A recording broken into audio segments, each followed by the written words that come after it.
Welcome back to more FPL content as I delve into the transfer tips for Game Week 9. We've got a quick turnaround with a Friday deadline, so be sure not to miss any of my videos, such as the best wildcard team, team selection, and the deadline stream by smashing the like button and subscribing if you're new.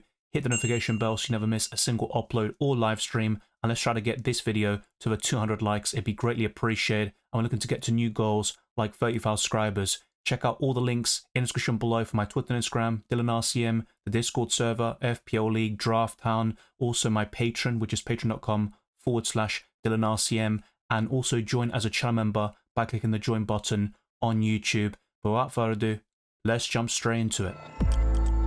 The first purchase I'm going to recommend is Wissa, who has been injured for a couple of weeks but made a cameo against Man United in a 2-1 defeat in Game Week 8. And his last goal came against Man City back in Game Week 4, where he picked up that injury and was subbed off for half-time. He started that trend of Brentford scoring very early goals in the first minute or so, and Wissa's ownership and price tag is phenomenal. 5.9 million, and his ownership is around 2% at the time of this recording, which is before the Nottingham Forest versus Crystal Palace game to round off Game Week 8. Now, Wissa has 3 goals and 1 assist so far this season, and he was the second highest scoring forward just behind Erling Haaland back in Game Week 4 when he picked up that injury. 7 bonus points is very impressive considering the small sample size, and 29 FPL points. The other underlying stats are decent, although not great. 4 big chances, an XG figure of 2.45, and 9 shots overall, with only 4 of them being on target. But remember, Wissa's only started 4 games. He was subbed off at half-time in one of them and made a brief cameo against Man United as a substitute. So for me, Wissa is a buy. Even if you have Mbeumo already, I certainly wouldn't mind doubling up on Brentford offensively against Ipswich Town at home, Bournemouth, and Everton over the next 4 game weeks. Despite Wolves being bottom of the Premier League table, they boast some very good FPL options like Cunha and even Strand Larsen, who scored against Man City. Now, they did concede in the last minute of that game, but against the likes of Liverpool, Arsenal, and Man City, I have to say Wolves were very impressive in all 3 matches and could have gotten some points on the board. Cunha is priced at 6.5 million, and his ownership is also very low at 2.5%. He has 3 goals this season and no assists, but 6 bonus points and tremendous underlying stats like 22 shots overall, 14 of them being inside the box. 2 big chances isn't great, but 4 big chances created and 11 key passes is very impressive for a budget striker, or technically mid-price if you want to put it that way. Only 8 shots on target, but I think Cunha, with just 1 goal, can easily be in and amongst the bonus points. He has a talismanic figure for Wolves, but you might argue that Strand Larsen will get the bulk of the big chances playing down the middle, and sometimes Cunha does play on the wings, especially when Wolves play a different formation, and they do change this quite regularly depending on the opponent. But Wolves now embark on a positive fixture run. Brighton away isn't easy, and even Fulham away in Game Week 12 doesn't look great, but the likes of Crystal Palace and Southampton at home back-to-back looks very encouraging, and longer term, Wolves have a tremendous fixture run, which sees them near the top of the fixture difficulty rating over the next 8 game weeks.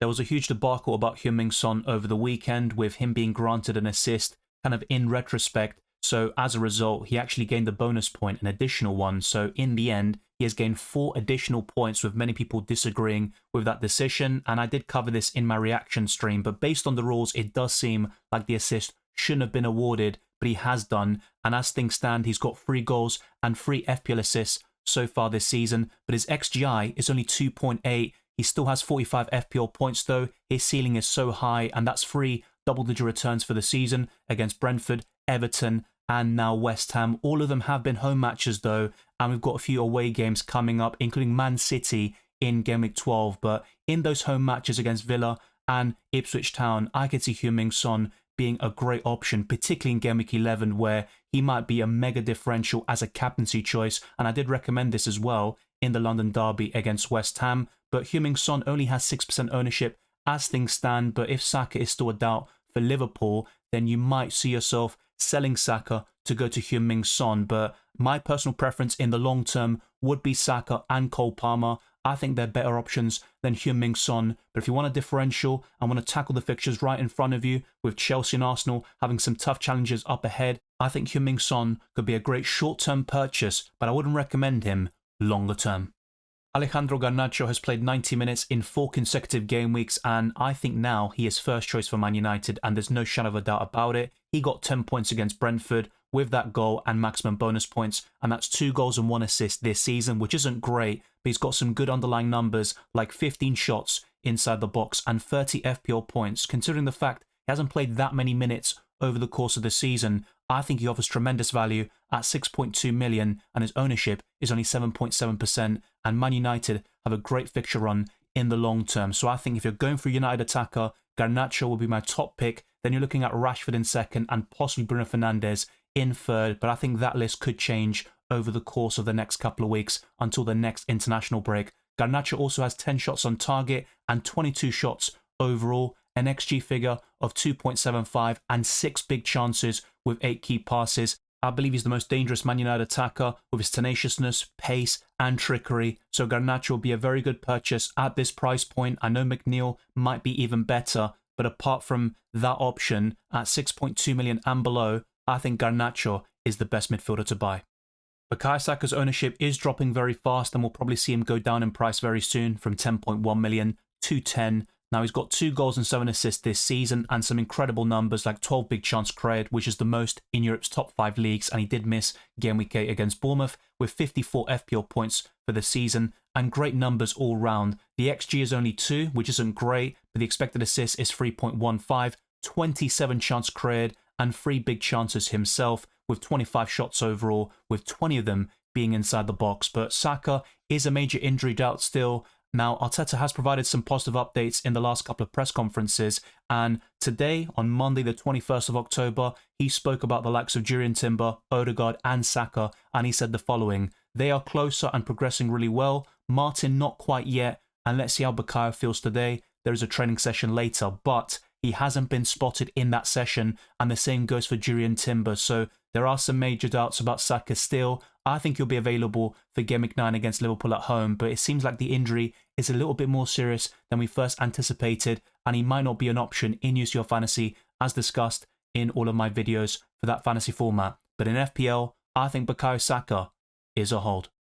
Danny Welbeck has enjoyed an outstanding start to this season with 5 goals and an assist. He scored the winning goal at St James's Park in Game Week 8, but picked up a back injury, and that's why some people might be looking to sell, especially Liverpool, Man City and Bournemouth over the next 4 game weeks. And of course, Game Week 10 and 11 look dreadful. I think apart from that, Brighton can get some results in the other matches, including Wolves at home, of course, and Danny Welbeck would be a great option in Game Week 9 if he is fit. Now, he provided an update on his Twitter actually, and he said the following: "Still a bit sore, but after some checks and scan today, I'm pleased to say I should be back in training soon. Thanks to our medical staff and Newcastle Royal Infirmary for their care and professionalism."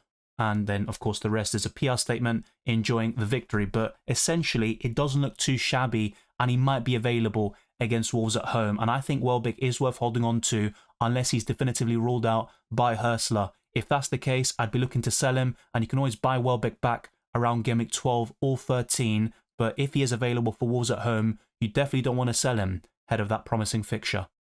Another hold in Game Week 9 would be Gabriel, despite Arsenal having a very tough fixture run over the next 4 game weeks, facing Liverpool, Newcastle, Chelsea and Nottingham Forest. But from Game Week 13 onwards, Arsenal have a great long-term fixture run, and if you've got a double up in the Arsenal defence, maybe even a triple up, you don't need to get rid of everybody, maybe just 1 or 2 of them, and still have someone like Gabriel who offers that goal threat. He's got 2 goals this season with 5 big chances and 40 FPL points, and even the other underlying stats are very impressive for a defender. 11 shots inside the box, 2 key passes, 1 big chance created, and an XG figure of 1.37. So I think Gabriel is worth holding on to, and I could see him producing a big return even in this period coming up over the next 4 game weeks, and Arsenal can still keep clean sheets against the best teams in Europe. That's 3 red cards in 8 matches, so it's difficult to judge them, but in terms of XGC, they're still 5th in the Premier League table, which is very impressive. So I think Gabriel is definitely a great FPL defender in the long term, but it has to be admitted, Arsenal have been very disappointing since Game Week 6. In last week's episode, I discussed Havertz being a hold for Bournemouth away, with the assumption that Saka would start that game, which he didn't, but it's difficult to judge Arsenal with just 30 minutes with 11 men where they weren't good whatsoever, but that Saliba red card obviously changed the complexion of the game and gave Bournemouth a great opportunity to get all 3 points. Now, with Kai Havertz, he can do well against Liverpool at home in Game Week 9, and he's got a great record at the Emirates this season. He is scoring or assisting in virtually every single game there, with 4 goals and 1 assist, all coming in home matches. But on his travels, Havertz hasn't scored 1 single goal or even produced an assist. And if you look at the next 4 game weeks, you've got Newcastle and Chelsea away. So it doesn't look promising for Kai Havertz, especially if Saka is still out throughout that period. And the same goes for Martin Odegaard. So Kai Havertz is a sell in the long term. You might want to buy him back around Game Week 12 or 13, but you've got so many other options like Delap, Jimenez, Cunha, Wissa, and many other strikers I've discussed in recent Transtips podcasts. So for me, Kai Havertz is a sell. William Saliba is one of the best defenders in world football, but he made a big mistake against Bournemouth, which cost Arsenal all 3 points, and he is suspended for Liverpool at home now. So he is a very easy sell with that suspension and the upcoming fixtures. There is a chance that Arsenal appeal this decision, and Arteta discussed this in the Monday press conference out of the Champions League game against Shakhtar Donetsk, and he said it's up to the club to decide if they want to appeal this or not, because there are some circumstances of similar situations in identical positions where a yellow card was issued instead of a red card, such as Tosin against Chelsea on Sunday, of course. But I don't think that'll be overturned even if Arsenal try and also point towards other examples. So I think Saliba is worth selling. He's got no goals or assists this season. Even the bonus points haven't been great. Only 19 FPL points after getting a -3 against Bournemouth. And the XG is exactly 0. No shots have been taken by Saliba this season. And you compare that to Gabriel, there is a huge golfing class in their underlying stats. And Saliba just isn't getting anywhere near it in terms of the set pieces, whilst Gabriel is getting the bulk of the chances and being targeted by the likes of Saka and Declan Rice on those corners. But just in case, you may want to wait to see if Saliba is actually available against Liverpool and the decision is overturned. I don't think that will happen, but it's always worth waiting a little bit more and seeing the information as it comes around. But as things stand, Saliba is a sell. We're now onto the skip section, and Michael Keane has been the best 4.1 million defender and below, even over Wout Faes, Sokoli, all these options like Van den Berg and Jacob Greaves. But I personally would skip Michael Keane, despite Everton having a great run of fixtures until Game Week 14 in early December, and he got 14 points in that 2-0 win against Ipswich Town away. He scored a tremendous goal. It was a striker's finish, essentially, and he's got 2 goals for this season, but only 2 shots on target, and the underlying stats are not sustainable in my opinion. But the reason why I'm talking about skipping Michael Keane is because once Branthwaite is back, and that's going to be very soon by the way, either in Game Week 9 or 10, Keane will drop down to the bench with Tarkowski partnering Branthwaite, and that makes Everton even more solid defensively, so Keane will be the backup option on the bench. It might seem harsh because he's been very impressive this season, but I don't think he's going to be a long-term solution for your FPL teams, and you're probably points chasing if you're looking to buy him right now. If you want a cheap way into that Everton defence, go for Mykolenko at 4.3 million. He's nailed on. The problem with him is he picks up a lot of injuries and illnesses along the season, but I think Michael Keane is a good FPL choice when Branthwaite isn't in the picture, but with him only missing out in Game Week 8 due to a lack of match fitness, it's only a matter of time before he breaks back into that starting 11 for Everton. The 11th and final player covered today is Kelleher, who does face Arsenal away, so people won't be looking to buy him right now, but this also applies to Game Week 10, 11 or 12 because Alisson should return by the next international break. So in November, after that is also passed and we have no more international breaks until March, Alisson should return to the side around Game Week 13 or 14, so Kelleher is a very short-term punt, and I don't see as many clean sheets for Liverpool now with Kelleher between the sticks and a tougher run of fixtures coming up. They conceded to Chelsea, of course, in that 2-1 victory. Arsenal away is not going to be easy despite their problems, and Brighton at home could be challenging for the defenders and Kelleher between the sticks. Now, the expected goals conceded figure you see on screen applies to Liverpool across the entire season, so if Alisson or Kelleher between the sticks, and even their third choice goalkeeper who played against Crystal Palace, the XGC is 5.8, which is the best of the entire division. But when Kelleher's on the pitch, the XGC is actually only 2.01, but he hasn't played that many games.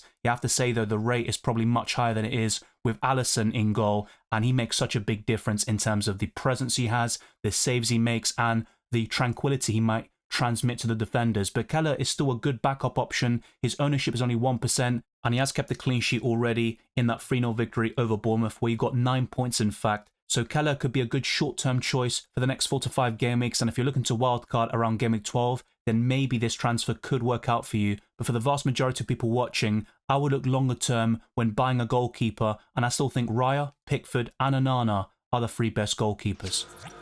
That wraps up the Transfer Tips podcast for Game Week 9 in FPL, and on screen you can see the most transferred out players, with Saliba just well ahead in first place with almost 300,000 transfers out, and by the time this video is published, it will be the case. Saka, Diaz, Havertz and Smith Rowe are also in the top 5, and you could have seen the most transferred in players at the beginning of this video. Thank you very much for watching, and also listen to this podcast. If you enjoyed it or found it useful, then be sure to smash the like button and subscribe for new. Our aim is to get this video to over 200 likes and to keep on pushing towards 35 subscribers and beyond. Follow me on Twitter and Instagram, DylanRCM, and check all the other links in the description below for my Patreon and the championships for early access to my videos, amongst many other perks, the Discord server, FPL League, Draft Hound, as well as Spotify. Leave a 5-star review on my podcast and follow me on Spotify. It would go a long way to support my channel. Keep your eyes peeled for more UCL Fantasy and FPL content, and I'll see you for the UCL Fantasy Deadline stream very soon, as well as the FPL Deadline stream on Friday.